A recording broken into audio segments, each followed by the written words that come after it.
Ke informasi viral berikutnya pemirsa yang juga ini cukup hangat mendapatkan perhatian dari netizen, khususnya ini yang tercapture dari akun Instagram IDX Channel.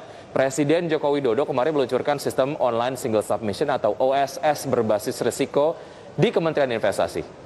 Ya, sistem ini untuk mempermudah pengurusan perizinan berusaha, salah satunya untuk membuat nomor induk berusaha atau NIB hanya butuh waktu 10 menit saja. Betul. Kalau kamu sebagai seorang businesswoman gitu ngelihat berita ini gimana? Aduh, saya senang dong Wiki, karena secara tidak langsung saya didukung loh untuk terus berkembang oleh pemerintah, benar nggak sih? Pasti. Ini adalah merupakan perbaikan yang dilakukan oleh pemerintah karena isu dan juga pekerjaan besar dari pemerintah adalah terkait dengan regulasi, birokrasi yang berkepanjangan.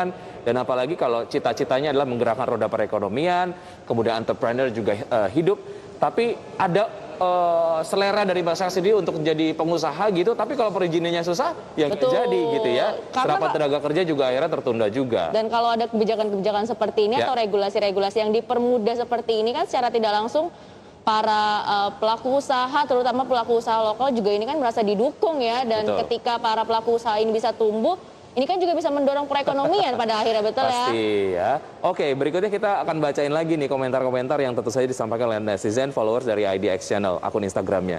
Ini dari Samaran Antonio.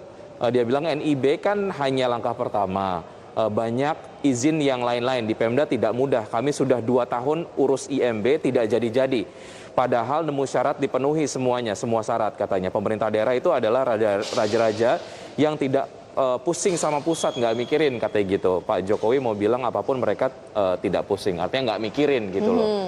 Oke, ini jadi ini sebuah pengusaha. Ini juga ya, kritikan juga sebenarnya bagi pemerintah, suara yang akhirnya disuarakan oleh masyarakat gitu ya, terkait regulasinya seperti apa. Ini adalah potret ketidakseragaman kebijakan di pemerintah pusat dan juga pemerintah daerah. Ya, berikutnya ada komentar lain. Komentar lain ini dari Ardi ya. Ardi Alfianto ya.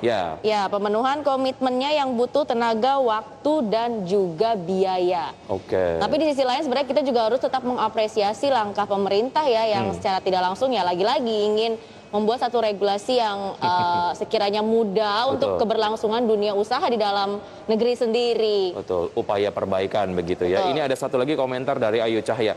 Bikinnya sih nggak sampai 10 menit kadang Pak, cuman loginnya itu subhanallah katanya.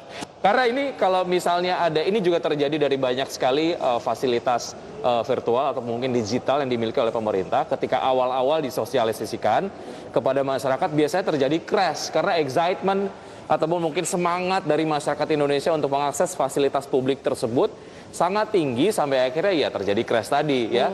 Mudah-mudahan ketika kemudian pemerintah menyampaikan mengenai online single submission ini berbasis risiko sudah diimbangi dengan berbagai macam upaya untuk mengantisipasi jika nantinya banyak sekali masyarakat yang ingin mengakses dan tidak terjadi crash. Iya, dan gitu semoga kedepannya ini semakin bisa mendukung keberlangsungan dunia usaha di dalam negeri sendiri begitu ya Wiki ya. Oke, ada informasi lain nih terkait dengan perpanjangan PPKM. Kamu pengen tahu nggak detailnya? Gimana Wiki? Gimana? Berikut, tapi Oke, kita jeda dulu ya pemirsa. Ya, tetap di Power Breakfast di segmen What's Going On.